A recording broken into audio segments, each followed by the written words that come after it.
You put me here on this platform to tell the truth. Speak to me when I be speaking to the youth. There are 7.99 billion people in the world right now.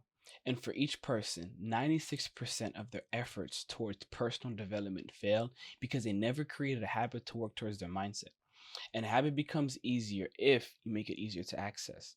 So by hitting the subscribe button, you'll not only be creating a habit to think better, perform on a higher level, and be more confident, it'll also mean the world to me by helping us make more valuable and life-changing content for the world. Hit the subscribe button. So yeah, man. So I saw you as a certified think and grow rich coach, man. Where did that start? I thought you just did YouTube, man. No, I do a lot of mindset stuff. I mean, I've been in mindset and growth for a minute now. But what happened was about 2 years ago, I went to this mastermind, and one of the speakers was Satish Verma, which is the president of Think and Grow Rich Institute. Okay. I don't know if you're familiar with like Don Green. So he's also No. like Think and Grow Rich. Right. No, I haven't met with any of them at all. But when I saw that, I was like, okay, yo, I thought you really just did YouTube and you just focused on helping people's reach and things of that nature. So you went to the convention and you met all of them. Correct. And then I met Satish Verma, and then we just started connecting. I started talking with him, and he really liked my mindset. Mhm. So when I got back home, I don't know how he got my number, but he ended up reaching out to me. And he's Oh like, wow. yeah, he's like, we're launching this new certification, and you guys will literally be the first people to get certified by us, and you're going to be able to now go and coach people to learn about Think and Grow Rich, and you get certified by us. So I was like, all right, I'm cool with that. I mean, I'd be down to like hear a little bit more about it. So Okay. we hopped on a call, got to know each other, and yeah, it was a good fit. So I ended up joining that, and then we got certified. It takes about a year for the certification. So you learn everything from A to Z. I've already read Napoleon Hill's, Think and Grow Rich, and then Outwitting the Devil and a few other ones. So it would just all came together. And then I got coached by him, did that for about a year. And then I got certified to be like the first Canadian certified Think and Grow Rich coach. So, and Got you. So I want to ask. I want to ask. Well, before I ask this question, you mentioned a couple other books. What are your top 3 books at the moment right now? ooh, top 3 books. So I really like Influence, the psychology of like it's the behavior. Mhm. I really, really like that book. Outwitting the Devil. I really like that book because it just teaches us how fear is the only thing that stops us to do anything. Mhm.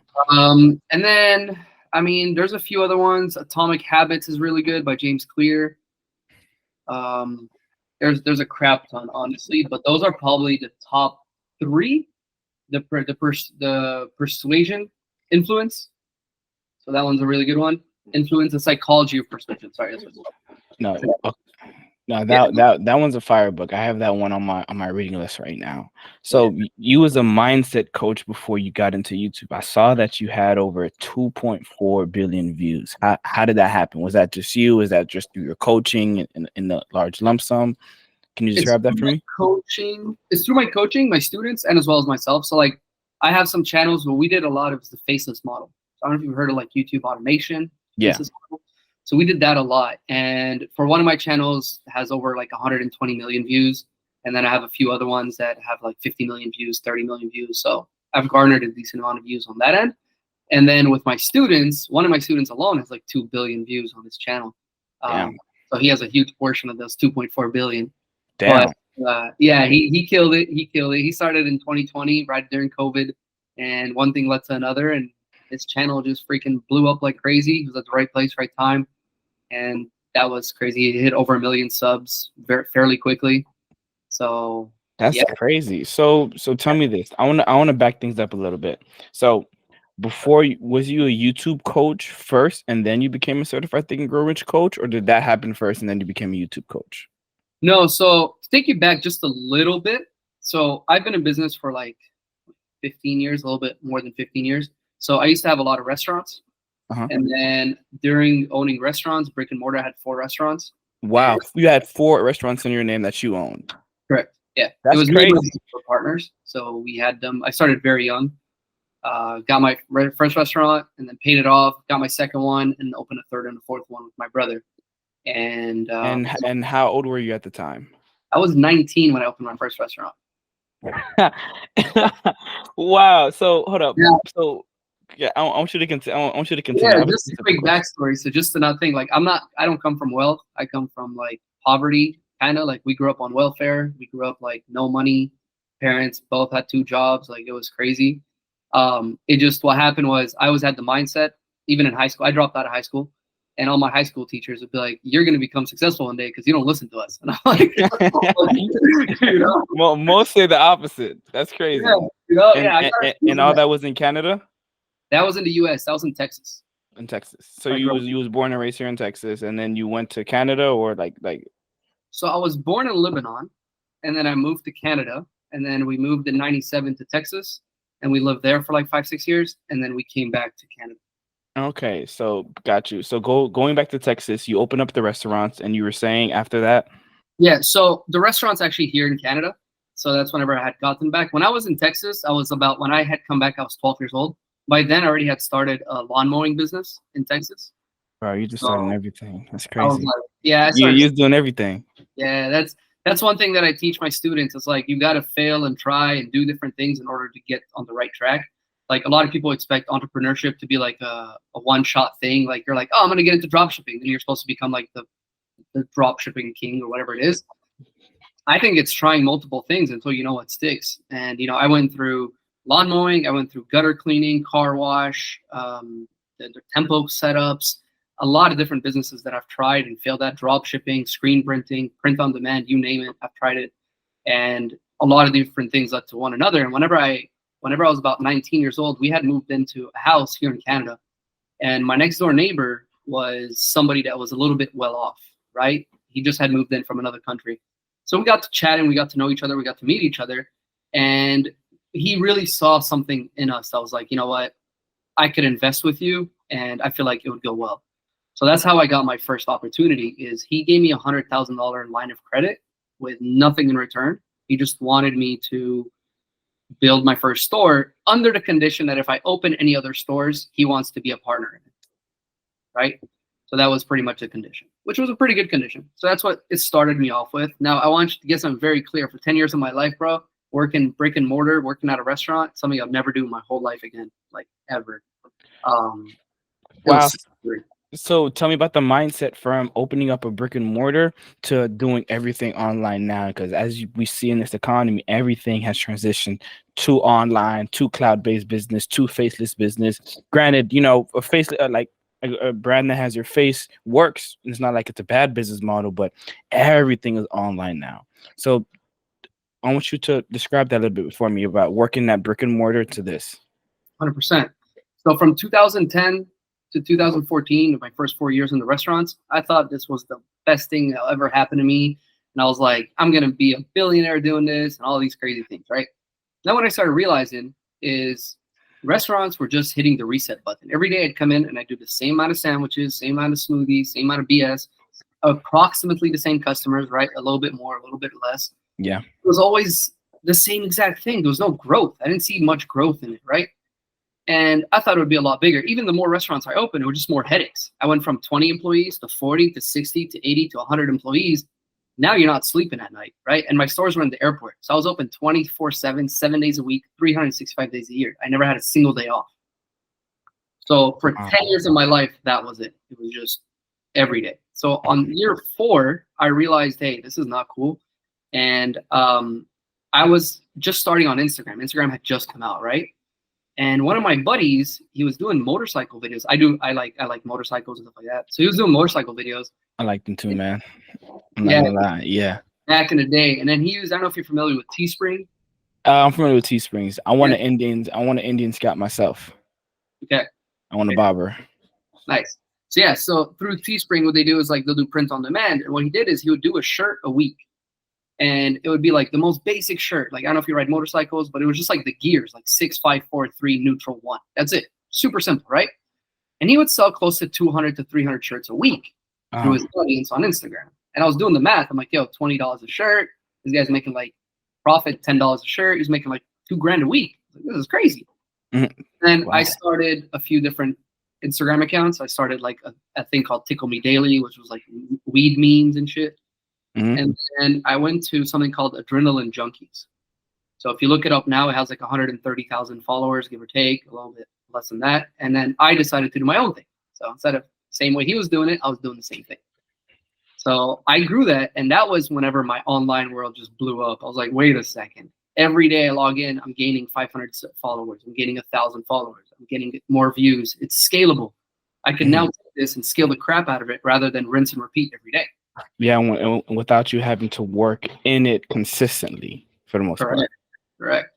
So I started doing that. I blew it up. As I was about 10,000 followers, I started getting friends of mine that were asking me to grow their Instagram now because it was popping back then.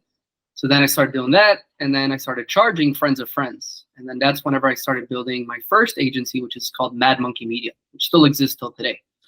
So Mad Monkey Media is a social media marketing agency. And that's how it all started. It all started through that, obviously through my adrenaline junkies. People started asking me, I started growing theirs, started getting clients, and I realized how scalable it was because I was making a few $1,000 like on my restaurants, but here I am from month to month. I'm scaling from 5,000 to 10,000 to 20,000 a month, 30,000 a month. I was like, this is crazy. Like, what am I doing over here? So that's when I really started going into online world, and then that led me to drop shipping, which led me to master Facebook ads, which led me to add that to my social media services. So now I became like a master in ads. We ran about $2 million in ads, give or take. It's like 1.8 million. So I understand the ads space. And then that led me to, after drop shipping, I got into YouTube automation.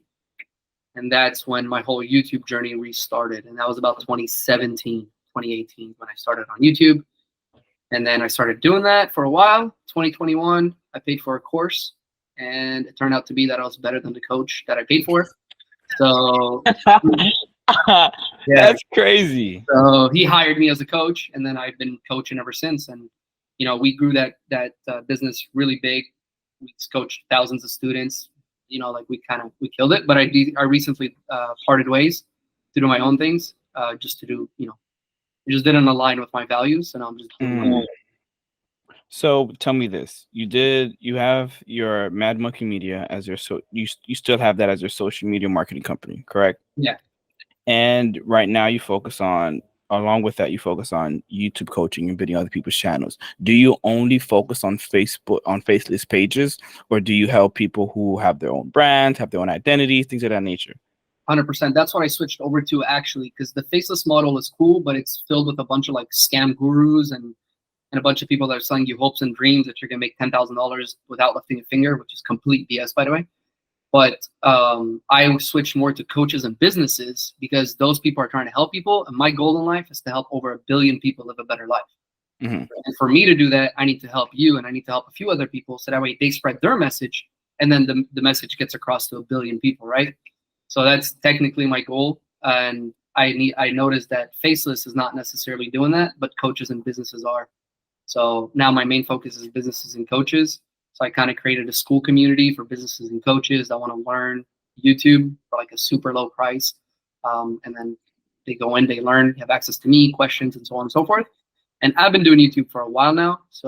And I mix it with psychology because YouTube is psychology. A lot of people don't understand that. Everything is psychology, man. At the end of the day, everything. So I incorporate everything I learned from Think and Grow Rich and all the books that I've read and everything that I've done in my life, a lot of experience, into YouTube. And that's where my expertise really shine and they come out. I like that. And so your main thing is YouTube, but you mentioned you had some experience in Instagram. So would you say you're an expert at Instagram and you do coaching on Instagram, or you're just marketing as YouTube and you help with both? So I help with content creation. Okay. Right. Okay. So branding and content creation is what I help with. So whether you're on Instagram, YouTube, TikTok, whatever it is, I'm able to help you structure your videos to get more views, more clicks, higher view versus swipe, meaning people don't swipe away, they just watch your stuff. I help with, it doesn't matter what platform you're on, I help you with that. But as a business, I have to niche down, and I'm like, you know what, YouTube is the direct way to go. But when people come in as students, I tell them you could use this on any platform. I'm telling you the exact metrics on YouTube to go viral. Gotcha. So we've been in here for 13 minutes, and I know you know YouTube very well. Not a lot of people watch videos all the way, so I feel like some of them deserve this information. You mentioned you cracked the code to YouTube. What is Yeah. parts of that code? Like give some game so so they could walk away like, yo, this is crazy. I never knew that because I watched some of your Instagram clips and your reels, and it was like, yo, this is all the tips and strategies make sense, man. So Yeah. what is some parts to the algorithm to say go viral? Whether, like, give me 2 examples for whether you're faceless and for whether you're, your brand is a face or something like that. Look, so it is a big topic, but what I'll condense it as much as I can, right? Okay. For the viewers listening that want to take away something today to literally go and implement it today, right? Mm. Is to subscribe to the Question Mindset podcast. Oh man, I love that. I love that. I love that. No, You but heard it for first. real, whether you're faceless or face, what you really want to do, like, this is something that a student can do instantly. Okay, so when you're creating a title and a thumbnail, pose a question in the viewer's head. So create a thumbnail and say, what are 3 questions that the viewer might pose themselves when they see this thumbnail? And what are 3 questions that the viewer might pose themselves when they see the title? Okay, that's number 1. Number 2, make sure that they follow each other as a full sentence. So don't repeat your title and your thumbnail, and don't repeat your thumbnail and your title, because that's wasted real estate. You want to put them both, right?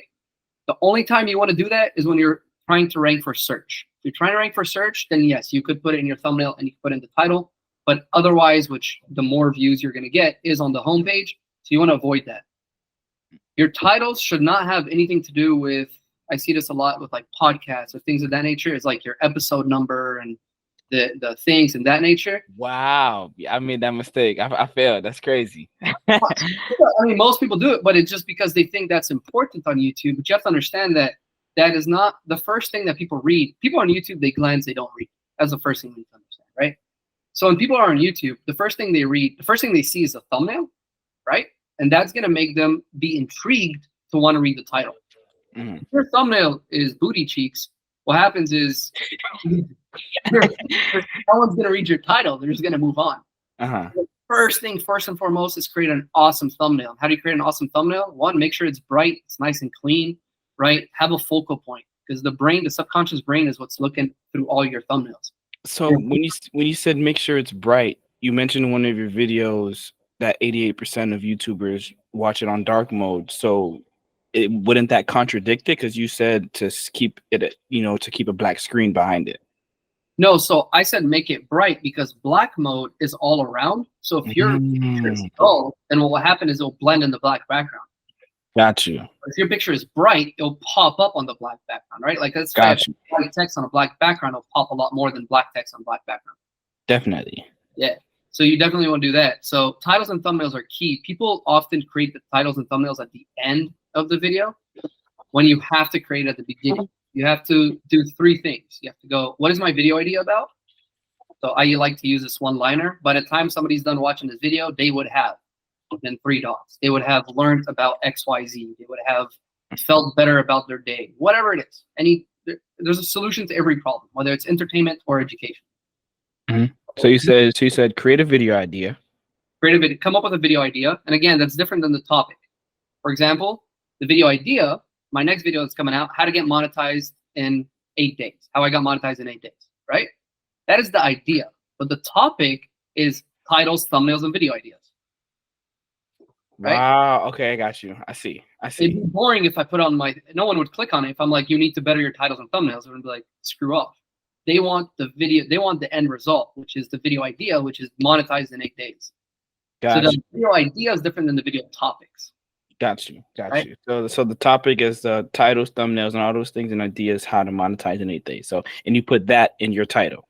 Correct. So my title would be how to get monetized in 8 days, because I know that's your end goal. So the viewer's end goal is to get monetized. It's not to do titles and thumbnails. Got you. So the video idea is their end goal. Correct. That's the video idea is their end goal. Got you. The video topics is pretty much the bullet points that you can talk about in the video, or the main points. And then, titles have to reflect the final product. So this is something I learned from Ed from Film Booth. Pretty much a thumbnail is supposed to be like a Lego box.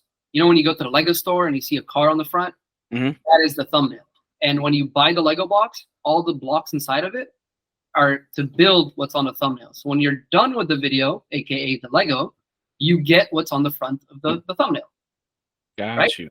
So the thumbnail, if I show you like, hey, I'm supposed to do, I don't know, make $0 to $1 million, in the video, I'm supposed to show you steps on how I got to the $1 million. So by the end of it, you know that this is how I got to $1 million. And you have the full recipe, right? And that's why it's very important to create a title and a thumbnail first and a video idea. So that way you know how to create suspense all the way until the end of the video to keep them retained, right? Yeah. YouTube metrics, that like another saucy thing, which you really want to look for. Number one is YouTube's click-through rate, right? So how many people click on your video out of 100, that's a click-through rate. So 5 people click out of 100 people, it's a 5% click-through rate, which is all right. The second metric YouTube is going to look for is the retention rate. So after they click on your video, how long are they watching for? Mm-hmm. Right? And then after that, not all watch times created equal. I can watch a 5-minute video that changes my life, and I can watch a 5-minute video that was like, what the hell did I just watch? So what you want to do then, YouTube is going to judge you on the engagement rate. If the person liked, they comment. Somebody usually that likes a video where it helps them to either like, they subscribe, they share it, they comment. So if those things start adding on to your video, then YouTube starts promoting your video more and more. Got you. So the 3 was the video idea, title, and thumbnail. That was the 3 that you mentioned. So you didn't finish on thumbnail and how to master thumbnail. You said just make the thumbnail bright as a first point. Is that it in regards to the thumbnail? No, definitely not. So 1, you want to make it bright. Number 2, let's say you are going to put text, preferably don't put more than 3 words. Preferably. Wow, no more than 3 words? Preferably no more than 3 words, because again, and they have to be all together. Look at the question mindset. See how it's all squished together on your screen? Yeah. Your brain doesn't, your eyes don't have to move to read that. You could look straight down the middle and you read everything, right? Mm-hmm. Yeah. Most people's mistakes is they put text all over, and what will happen is you're looking all over the screen. So you're looking all over, you're not really feeling it. You're not really, looking at the Hot Wheel and analyze like, yo, this car is dope. Let me buy the car. You're just looking at cars and you look at the next car and you just look all over the place. I see. Right. You're looking all over and you don't make a decision. It leads to indecision. So what you want to do is you want to make it so curiosity driven, because a picture speaks 1,000 words already, and you have to create an idea in the video of what's happening. So let's say it's you and I, we're doing a podcast. Okay. The thumbnail should be mostly either me by myself or me and you, with 2 to 3 words, maybe a sentence that I said that was very extreme, right? So let's say I say like, stop uploading on YouTube because it's hurting your channel, right? Now all of a sudden it's like, what? So you can put quotations, stop uploading on YouTube, for example. And it's like asking, and then the title would be like, asking YouTube expert what best practices are to do on YouTube. This is a horrible, by the way, title and thumbnail, but just the idea. Yeah. To make the concept is to make it simple, make it clear, and point at the viewer. What is the viewer wanting? They want to see, like, if you look at the biggest podcast, they don't put the podcast guy on the thumbnail, except for Joe Rogan. But most people, it's the viewer, the guest. Oh, the guest, correct, right? Because that's what really matters. And then a quote that the guest wrote, and then the thumbnail, the title would be something along the lines of like, interviewed this person, did this, did that, like something crazy that the person wants to click. Because if I write episode 16, season 2, whatever, my first liner, I'm just reading things that are fillers that mean nothing to me. Right now, if you go to your YouTube, you'll notice that mostly it's new viewers watching your content. Always new viewers, that YouTube's trying to push it to new people. So they have never met you. They don't know who Oliver is. They have no idea who you are, right? So their goal is, how can this podcast benefit me? Based off of the title and thumbnail, does it benefit me? Yes, let me click on it. If it has nothing to do with me, then I'm not going to click on it. It has nothing to do with me. Got you. So you mentioned create an idea on the image. So say if you're doing a video, or if you have a specific, if you're the face of the brand, say for the most part, you mentioned have the guest on there and say, I'm gonna say, and you said stop uploading on YouTube. Will we have other images on there as well, or just that quote and just you, and then that's pretty much it? Or should we have like creative images, like, how some people, when they say, hey, how to raise your views on Instagram, and they have a video of a guy with like 1 trillion followers, right, or 1 trillion views, do something like that? Or like what would you say? What would you add on to that? So because it's a podcast, I probably wouldn't do that unless you want to do a center screen image with that could do it, but you wouldn't put the text. would be either or, because then there's too much going on, right? We're trying to tell the whole story. Yeah. The guys that do that, they usually have a phone like this, and it's like out like this, and then it would just be like, let's say I hold my phone here, and I'm holding it like this, and then it'll show the fake numbers, right? And then there's just me in the background. So there's only 2 focal points. There's not much more to it, right? So the goal is to have 1 focal point and not more than 3 objects on your thumbnail, preferably. Wow. So don't have your logo or anything on there if it's like the 4th or 5th object on the thumbnail. Correct. Because it doesn't bring any value to the viewers, right? Got you. You just go to our homepage on YouTube and you look at the most viral videos. They all have the same common trait. They usually have about 3 to 4 objects. They have 1 focal point.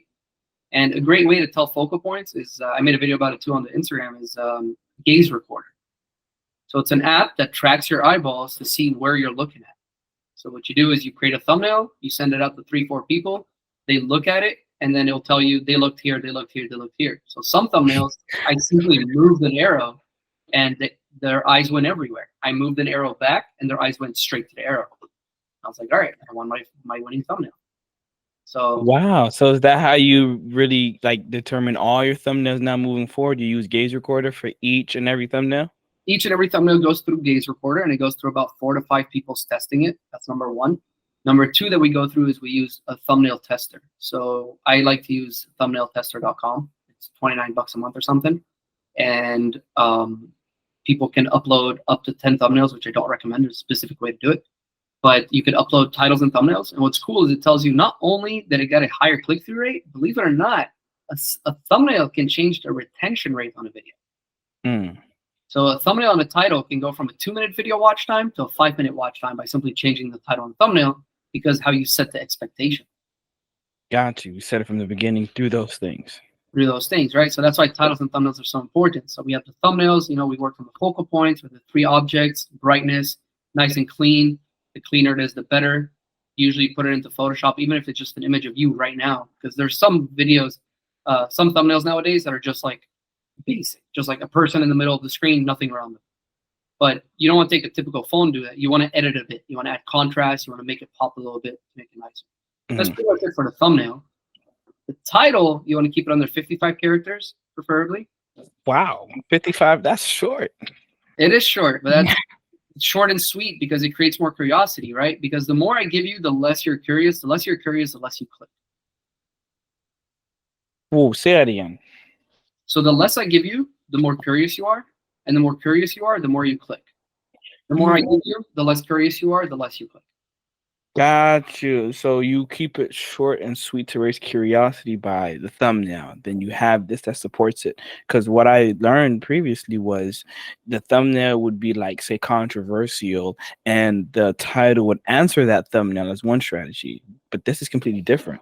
Yeah, it's a little bit of a different strategy. Now that works as well too. But what happens is the psychology of YouTube has been changing a lot. There are so many videos to click on. There's so much content out there that we need to get pushed to click on something, okay? And the only thing that we could push you with is curiosity. When I'm on the other side of the world or wherever I am, the only way I could push you to click on my video is through curiosity. So if I give you too much, that's what will happen. So here's the main thing that YouTubers mess up with, is they think they have to give it all in the title and thumbnail because they don't know how to do a proper hook. They don't know that they don't know how to do a proper hook. But they give everything in the title and thumbnail because they know that the best part of the video is like 3 minutes in or 5 minutes in or 8 minutes in. And they know most people won't get that. So what they do is they try to put that coolest part in the title and the thumbnail so that way people are like, I want to watch this part, right?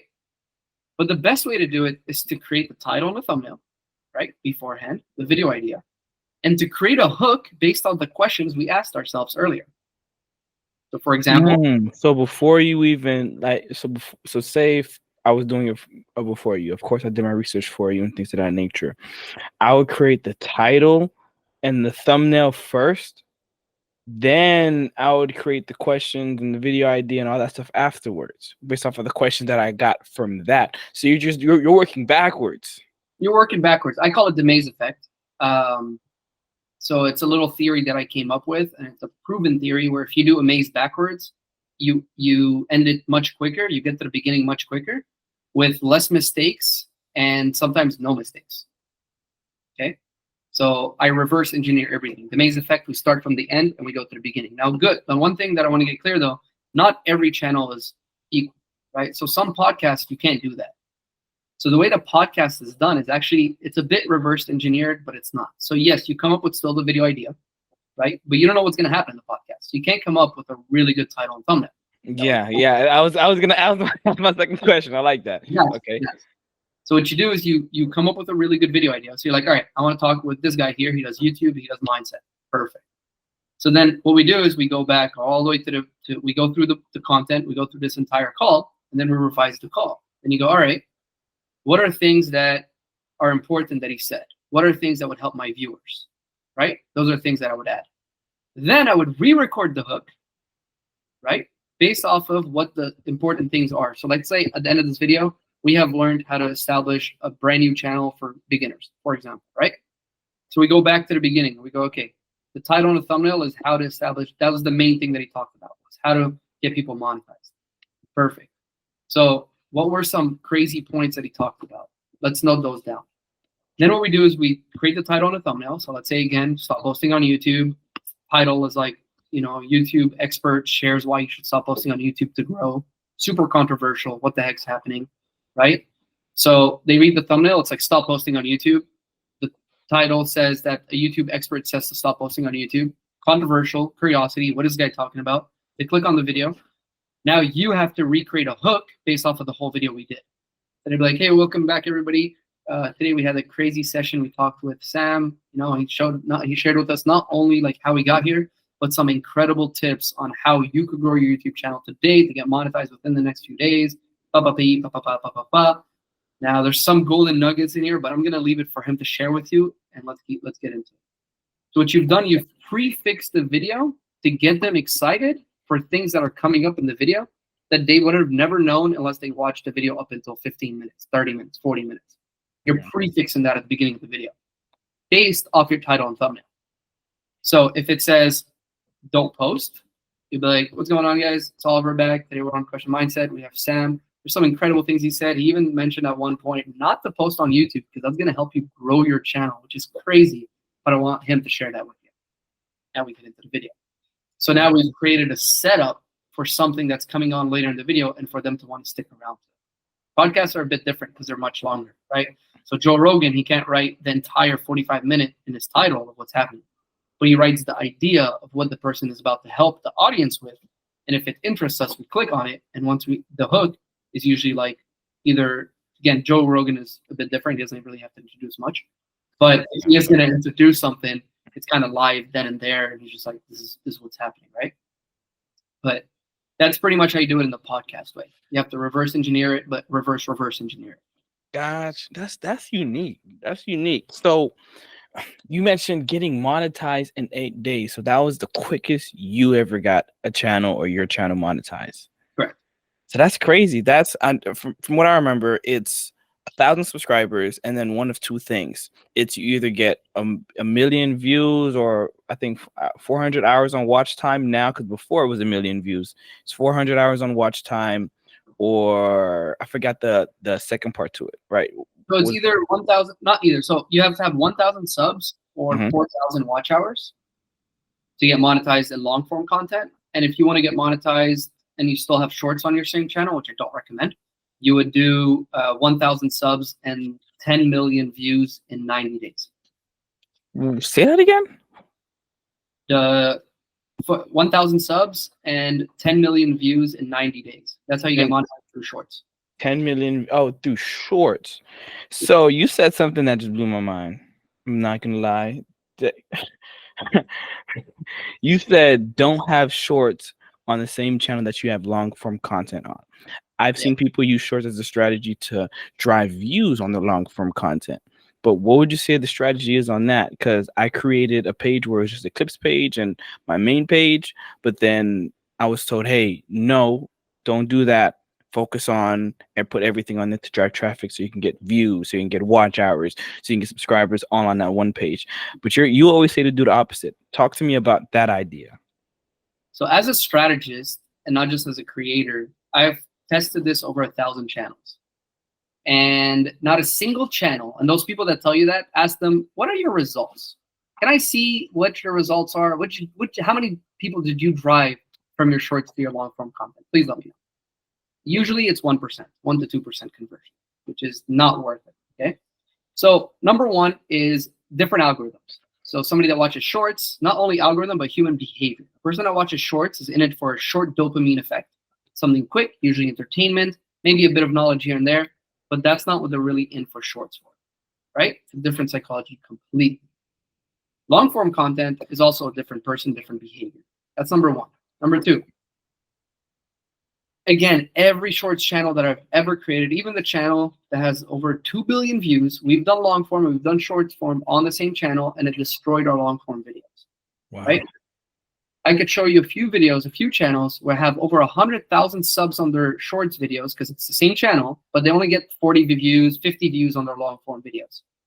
Right? You're destroying your channel because you're bringing in the wrong audience, and that audience is not someone that's going to watch your long form content.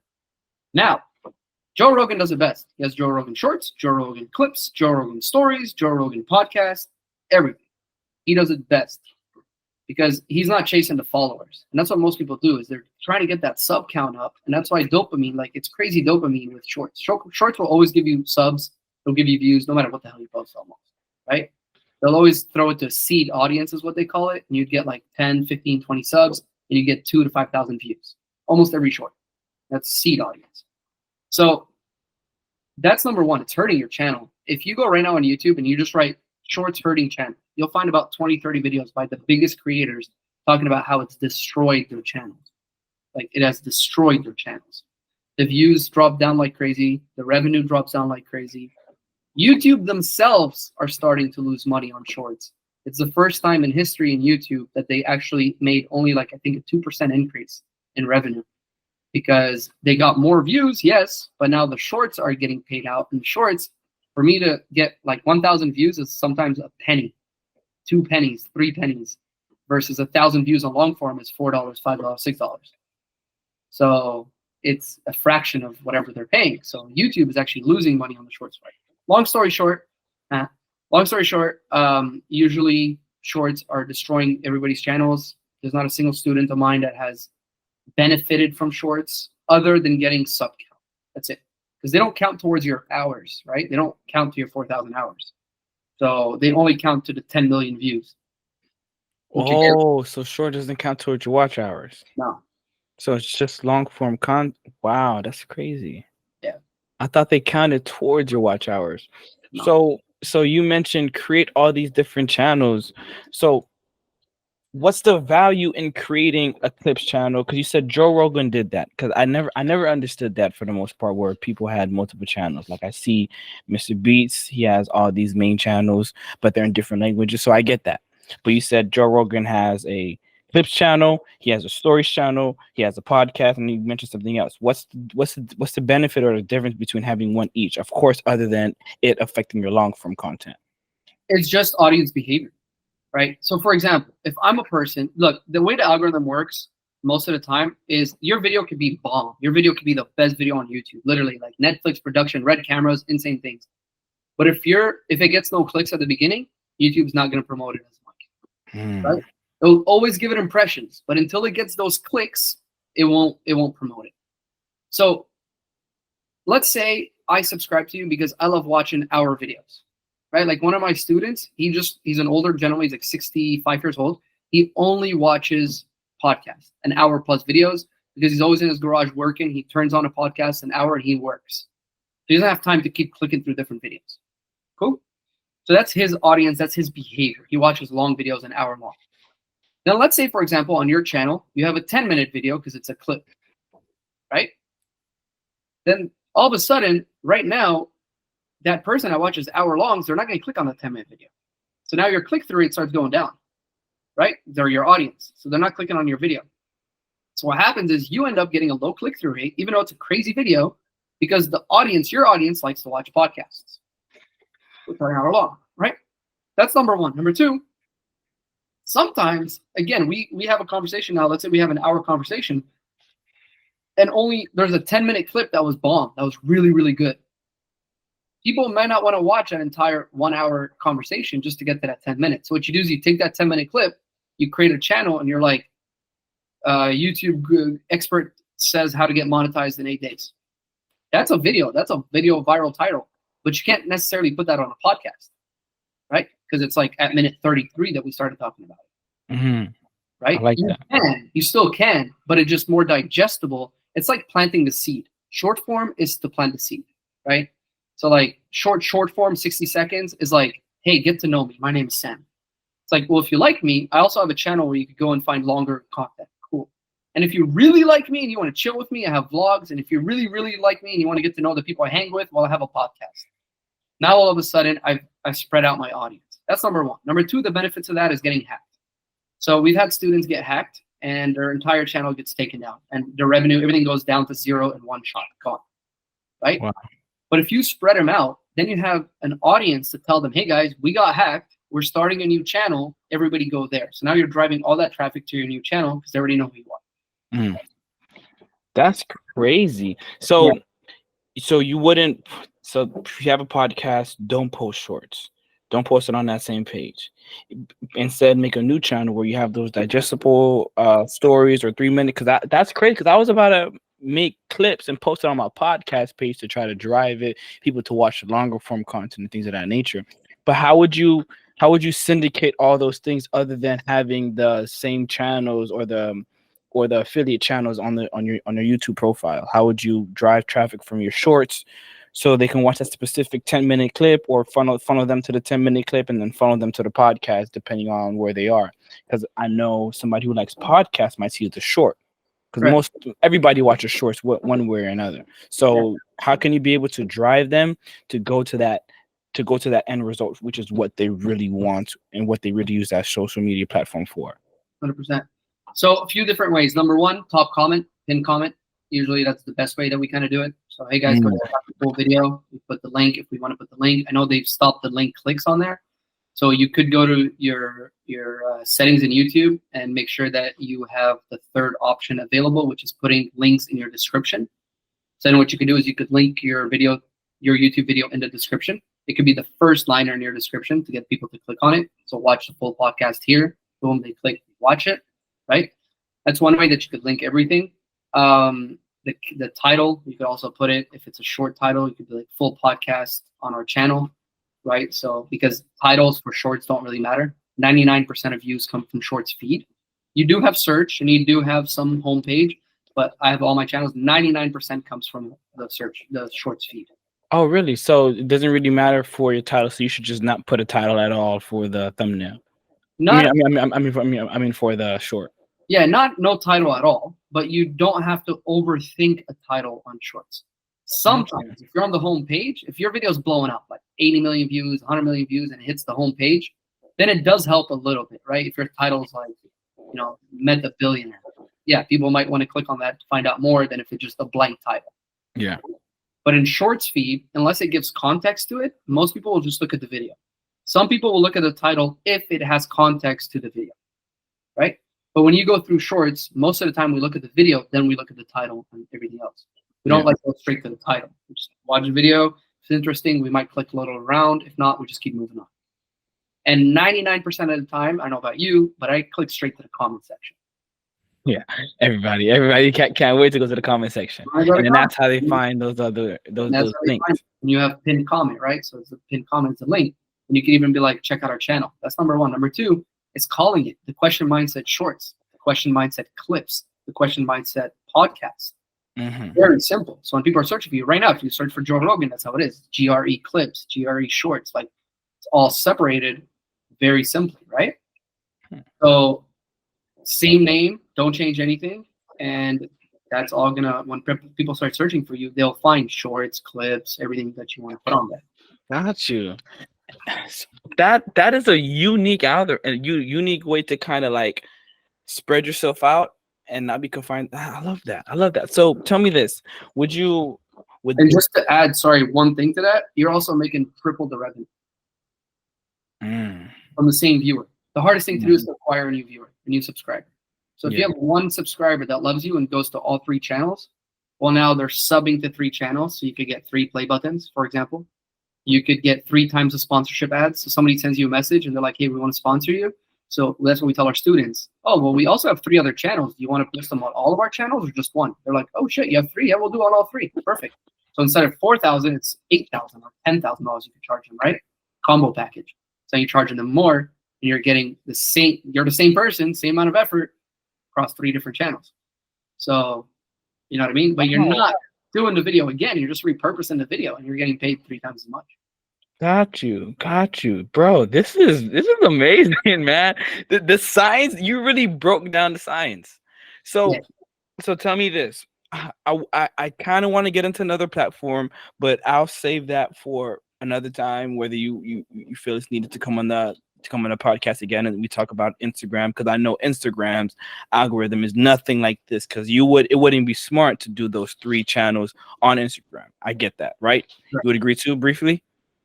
So yeah, to a certain extent. I mean, Instagram, it's similar content all across. So yeah, I would just do that. Yeah.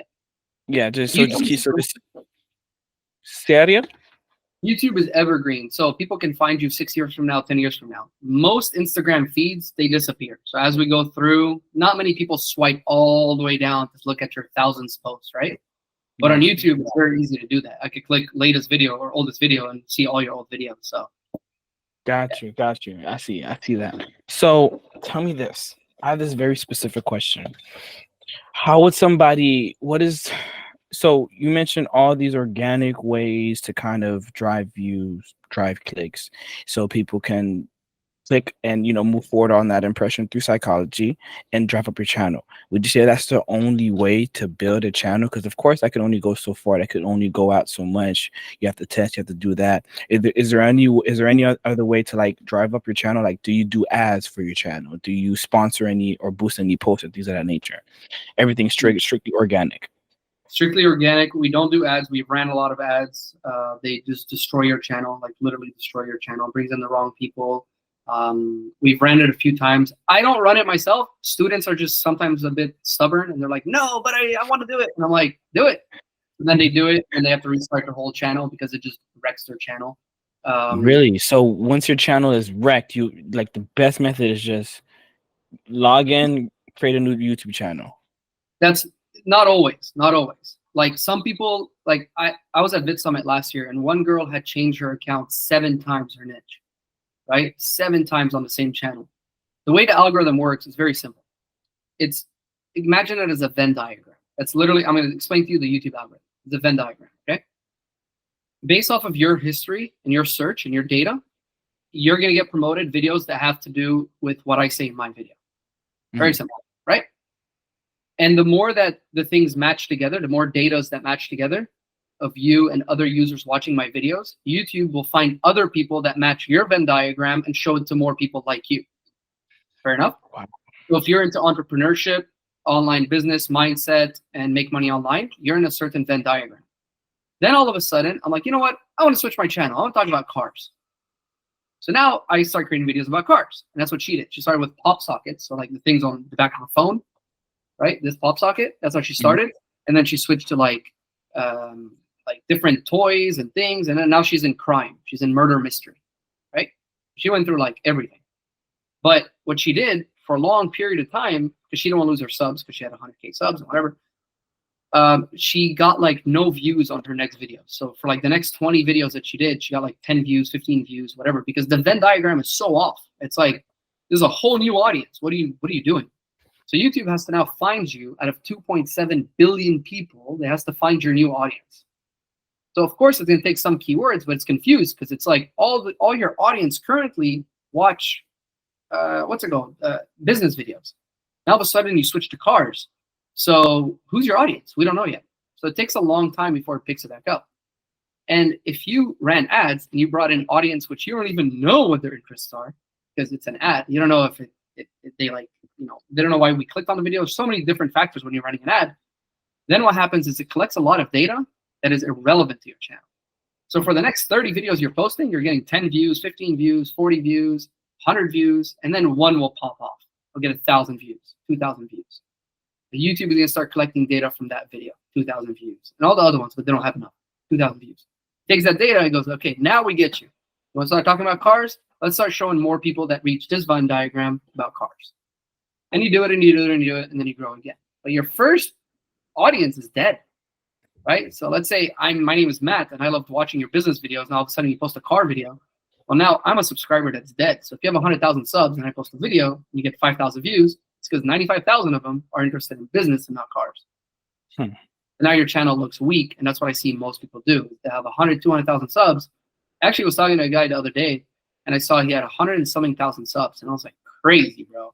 He's like, let me show you my channel. Each video has like 80 views, 150 views, 300 views, 500 views. I was like, cool, but Cool. cool, you got subs, and I get it. It's cool. For most people, they ask how much your subs are, but as a coach, I ask, what are your views? I don't care how many subs you have, because subs don't mean anything. But I could buy subs. It doesn't mean anything. So you're just hurting your channel when you buy subs too. Don't do that, because it's wrong data. So just grow organically. The best thing to do, focus on video ideas. So do research on video ideas. What can work? Understand what your video idea is, then understand your audience. So go, all right, today we're doing a video about YouTube. Who's the audience? Who's somebody that want to watch this video? Somebody that wants to learn about YouTube and grow their business. Well, then that might be the video idea, right? Another thing I think I saw on your channel, I think you have it made set for kids. So I can't comment. I can't save it. I can't share it. I can't mini screen it. That's the reason. I was wondering why. Oh my God. I got you. Okay. I learned that when I posted a short organically, and I was like, oh, made for kids, but then I realized the comment is turned off. What do you mean? Yeah, you don't want made for kids, even though you mean that you don't have R-rated content. Is what That's what I thought it was. Yeah, but it's not. It literally means it's made for infants, and infants can't have ads. They can't save. They can't comment, because then it creates a lot of negativity, or it could go in so many different ways. So they just eliminate all that information, and then your videos don't even get promoted as much if you're made for kids. Oh my God, I thought it promoted even more, man. Yeah, you wanna remove that, because right now it's showing up on kids' landing pages. Technically, what's happening. So it could, whenever you put that, you have a chance of showing up on some kid's landing page. So you want to get rid of that. That's a waste of impressions. You want to put not made for kids, and then you could rechange all of them, by the way. If you want to go through all of them, just click all the way on top, bulk edit, and you could edit everything at once. So Got you. And then I'll just change that on the stock settings, where I can just say, hey, every video is not made for kids, in a way. Correct. Got you. That's crazy. And what you're saying with the whole, the Venn diagram with the followers, I'm kind of seeing in the other platforms that I have on Instagram. I had my personal Instagram channel for Lord knows how long. So, and I've grown that to 3,000 followers, right? And granted, some of that was when I was younger. I was just click and follow a lot of people, because I was younger. I didn't know better, and I wanted followers. And granted, a majority of kids did that when they were younger and they had social media for the first time. So I'm seeing now, I know my Venn diagram is all over the place. So you're saying even on Instagram, at this point with my Venn diagram, it's better to just make a new page, start from ground zero, than continue off of that page, much like on YouTube? It depends on I'd have to dissect your Instagram first, because sometimes it's just based off of your Instagram, right? Sometimes it's just the way that it was structured that the videos aren't blowing up. There's a specific way to structure them. So I'd have to first say that before I say anything. And then I would say, yes, restart or don't restart. Because restarting is the worst thing that I don't want any of my students to do. But sometimes we have to do it. So I like to make sure that it's like the final, last resort, that we really got to do it before we restart. There's a lot of work. Gotcha. So that's how I kind of look at it. Now, generally speaking, you can fix a Venn diagram if it's done well and it's done the same over and over and over. But I personally like always, depending again what it is, to start a fresh start if it's way too messed up. Because also these platforms like to push new users, right? So they push new users. If you prove yourself, they keep pushing you. But if you post something and then you're not really doing much, then it just dies out, right? But with that being said, you could still blow it up. Like there's a kid that I followed recently, and he had posted 100 big videos and nothing blew up. Then his 100th and something video, he made an ice bath. I'm going to do an ice bath every day until Christmas for the next, 300 days, 300 something days. That video, first video, 20 million views. And then from there, it was like 5 million views, 2 million views, 3 million views. And you went from like 50 subs to 200,000 subs in about followers in about like a week, right? Blew up like crazy. So you could revive it, but you have to make sure that that content hits and it's relevant. So you mentioned to them they need to get niche specific, and I want to pick your brain because you're saying a lot of valuable information. So you have your page, right? And your page can be very, very general because of how wide or the range of topics that it covers. Like me and you, we're talking about YouTube and growing and monetizing your channel. Another episode, I could be talking about a health specialist in working on optimizing your health and mindset, because I'm all about performance. That's my thing personally. That's what my personal brand is. But the question mindset is all about helping people build multi-figure mindset to kind of scale and get to the next steps of life. So in that, we talk about topics under health, wealth, social life, spirituality, and purpose. Would you say that's too niche specific and somebody can make a mistake by doing that? And we have to get niche specific and have to create those niche specific YouTube pages and post them there? Or would I just have everything on the one page like I'm doing now, so to say? You do how you have it now. You just want the same aha moment, is what we call it, right? The same feeling that your user gets every time. When they watch Joe Rogan, they feel like they're getting away from the inside news. They're meeting CIA people. They're meeting like Mr. Beast, all these crazy people interviewed. They're getting the behind the scenes of it. So when you walk away, you're like, this is cool. Some of his podcasts do way better because there's a better topic and people relate to it more. Other podcasts don't do as well because they're just a person that we've never heard about, right? But it's all within the same genre, which is mindset, growth. Now that includes, like you said, health, wealth, spirituality, and all this good stuff. That includes all of that. So you're good to go, right? I wouldn't tell you to switch up and change. Got you. Okay, so that was good. So it's just work on my ahas, which, like you said earlier, is the video idea.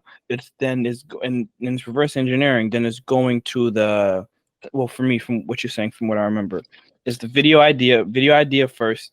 Then you go to your title, and then you go to your thumbnail, pretty much. Correct. Or Video you, idea, or you thumbnail, or thumbnail title. Title and thumbnail can work simultaneously, but the video okay. idea. Video idea first. Got you. And I heard one video where it was like your SEO, your not your SEO, your description in your YouTube video makes a difference too as well. Because I was told it just to give them context of the video, it doesn't really mess with SEO as much. Yeah, description does help a lot with SEO. So even when you go on top of the description, you click the question mark, it says like this really helps for SEO, search engine, helps you with the search and all this. So it's very useful to put your search. It's useful to put like links, like if you want like a podcast, a link tree, a Patreon, whatever you have, put your links there. And then use 3 hashtags, not more than 3 hashtags preferably. And then, just kind of have a nice layout, something nice and clean. What I like to do is there's an SEO thing that I teach. So inside the school community that I have a classroom, which is like short videos, 5-10 minute videos. And some of these videos show how to set up your SEO. So there's a specific way that you go through and you set up your SEO. You create a text, you put in the description, you put up like everything. There's a specific way to kind of do it, like a template. So that's generally the best way to do it, is SEO heavy. Now to do that, you go through vidIQ, you put in all your seed keywords, you grab a bunch of keywords. Today we did one, we had like 300 words for my student. And then we take those, we get the right words that we want our channel to be about, and then we put in like ChatGPT or wherever you want, and we tell it, hey, I usually don't use ChatGPT, by the way, for anything because I'm against AI. But for this, I'm okay with it, because you go in there and you say, hey, you're an SEO expert. I need a video description about, here are the keywords. You drop all the keywords, 70-word description, enter, and it gives you a jam-packed description with all the keywords that people are searching for right now on YouTube. Got you. That's your description, and you're freaking set. That's freaking crazy, man. Bro, all right. If you heard him, man, go to the community. Oh my God, this is insane. So I want to ask you this question as we close off everything. And I want to know, what or how do you define success? Like true success. True success is, in my opinion, is having a purpose and pursuing it, going after it, right? Success is not monetary, that's for sure. it could come with monetization, right? You could become rich whenever you do the right things. But I think it's just kind of working towards your goal and being satisfied with yourself at the end of the day. I tell that to my students all the time. If you're by yourself at the end of the day and you ask yourself, am I proud of myself? What would you ask? What would you say? Yes or no? Did I do enough today? Yes or no? And if the answer is yes, then you are successful. If the answer is no, figure out how you could make it better and how you could have a better day tomorrow. That's pretty much it, honestly. So what would you say is your framework for, having those days where you say, yes, I did everything I wanted to do. I did everything I wanted to do today. I did everything right. I did one thing to move me forward in life. What would you say your framework is? Whether it's 5 points, 2 points, 3 points, 1 point? So my framework, I mean, I teach this to all my students as well as I have, I don't know if you're familiar with Trello. It's like Asana, whatever it is. It's a Trello? No, I'm not familiar with Trello. It's a free application on your phone and on the computer. Super good. It has an overview, bird's eye view of whatever you want. So you could do, I teach it for the students for YouTube. So upload your thumbnails, your titles, drag and drop. Super cool. One day I could show you this. Awesome. I use it for, I call it Sam's Brain. I have a template as well for all the students. And what they do is I time block every single day of my life. Mhm. So every day, if I show you my time block today, this meeting is time blocked, right? Mhm. Everything I do, from my shower to brushing my teeth to working on whatever I need to work on, I have a time block list and I have a master list. So what we do is we go on Trello, we write a master list. You can also do this pen and paper. I have it on I have them here as well. I always have them next to my desk. So morning, you wake up and you write, there you go, brother. You wake up in the morning or the night before and you write down all your to-do lists for the day. And then what you do is you rewrite it in time blocked ways. So I go from 11 a.m. to 11:15, reply to this email. From 11:15 to 11:35, send out this message. I'm to the minute, like I'm not even kidding, to the minute, to the T, my whole day is planned out. And when do you set time to plan? In the morning. to organize. Oh, so every morning you organize everything, like to the minute, reply back to this text message, reply back to that. So what happens when you get like a spontaneous text message? Do you reply to it right then and there, or set it on your calendar to reply to it later? So it depends on the situation, right? If it's in the middle of my to-do list, I will keep it on the side. I used to just cater to whatever happens to me right away, but that's not the right way to do it because you end up getting caught up with all the small things that happen to us in life, and that ruined my momentum. Mhm. So now I give a certain time. So every single night between 7 and 9 p.m., I could hop on my phone and reply to messages, emails, whatever I want to do in my school community, whatever it is. It's time blocked. But throughout the day, it's getting work done. It's needle moving events. So whether it's meetings, it's coaching calls. Today I had 4 coaching calls. So I have to go through my coaching calls, things of that nature. That's all scheduled. And I have a master list, which is things that I have to do for the month or for the next 6 months or the year, whatever it is. And I have it on master list, and it's cool. Trello's drag and drop. So I literally just open up, drag. This is what I need to do today. I need to do this. I need to do this. I need to do this. All right, this is what I need to do today. Let's time block. And what's cool about it's a checklist. So you click on the checkbox, and it finishes for you, and it tells you how much percentage you're done. So it's like a game. It's like you gamify it, right? So I like that. I have it on my phone and I have it on my computer. So whenever I go in here, so like this is, let's say, the master list, right? This is the whole master list. And then you drag and drop specific things to go on specific days, hours, minutes, stuff like that. Yes, exactly. Got you. When you said, what's the name of that app? I'm gonna get that right now. Trello, Trello. It's a free app. Definitely. Okay. Oh, it's a free app. I thought I was gonna ask for your link or something. So you I said appreciate that. No, it's free. That's what I love about it too. It's free, and I mean you have up to 10 boards, but that's more than enough. Like way more than enough. Definitely. You don't need to get that specific. Yeah. No, but I mean like one board you could have like a million columns in it. So like you could have, I have a board for my brain. I have a board for my YouTube channel. I have a board for my students. Yes, sir. That's the one. Yeah. Okay. Right? That app, everybody listening should download that and keep themselves accountable, because at the end of the day, most entrepreneurs don't know what they did.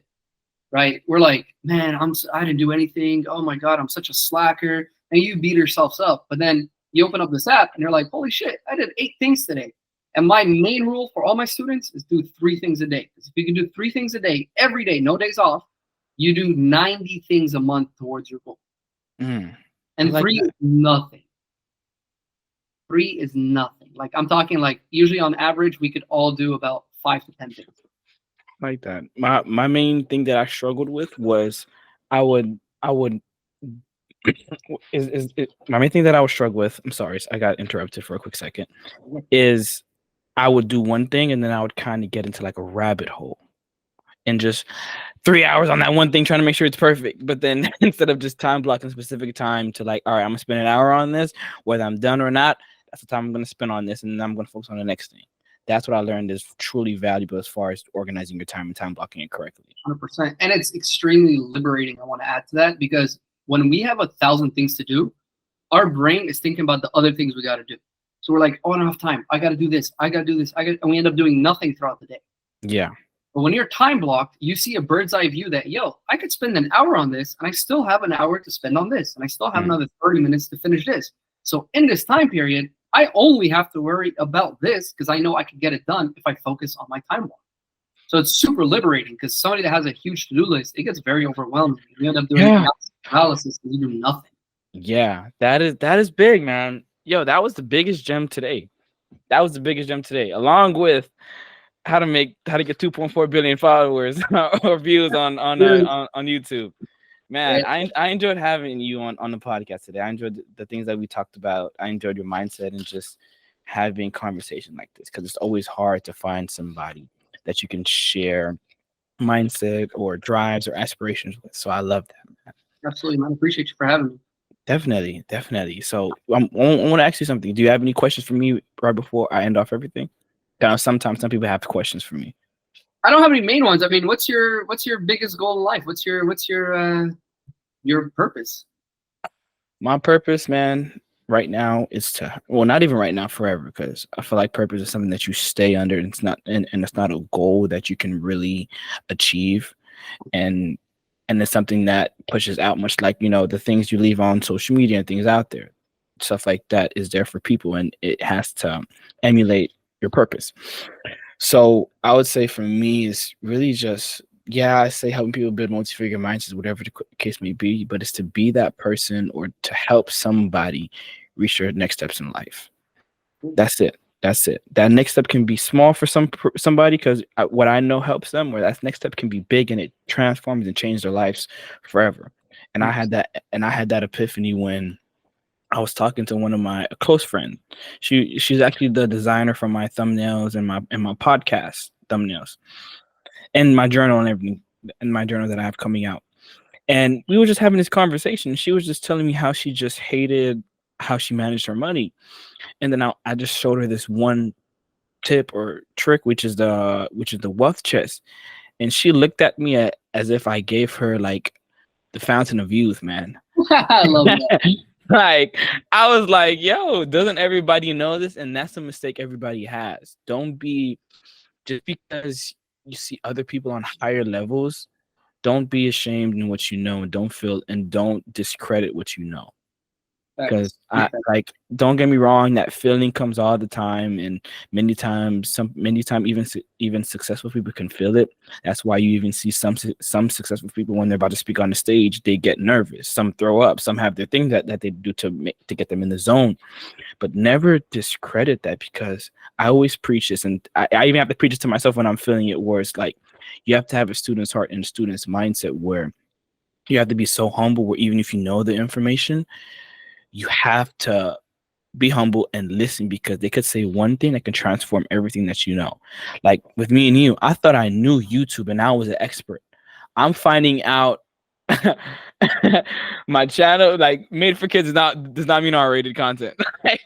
Like if I didn't ask that question, if I felt as if I knew my information, I would have missed that. And who knew, and who knows how much more people I could impact now with my content, with the information that I know. So that's it, man. That's my purpose, man. I love that. And I want to share something real quick. So the reason why my company is called 2 Chapters Ahead is because you don't need to know everything to teach somebody else. You just need to be 2 chapters ahead of them. So my main goal is to get rid of imposter syndrome, because I try to teach my students that you don't need to be a pro. You just need to be 2 chapters ahead. The person that you hire at the gym, he's not a world champion for working out, whatever. He's just a person that knows a little bit more than you at working out. You hire a skateboarding coach, that person knows a little bit more than you. He's not Tony Hawk. He's just somebody that knows more skateboarding than you. And the school, 2 Chapters Ahead, it's where students become the teachers. That's, I don't know if you ever watched the movie Accepted, but it's where the students. I never heard that. It's a dope ass movie, in my opinion. But that's what it is. So I agree with you 100%, man. And imposter syndrome is huge. We all think that, hey, we don't know anything, but then we talk to people like, man, I know a lot. Like, Yeah. Yes, definitely, man. but So, man, I appreciate you having me on the podcast. At the end of the day, man, my name is Olivier J. Darcis, and I'm with Samir. I said your name right? Sammer. Awesome. My name is Olivier J. Darcis. I'm with Sammer, and we're here helping you do to do life well. Peace. Wait, before you go, make sure you hit the subscribe button and check out the video that you think is the best for you. Or is it check out the video and hit the subscribe button? Man, you know what I'm trying to do. Peace.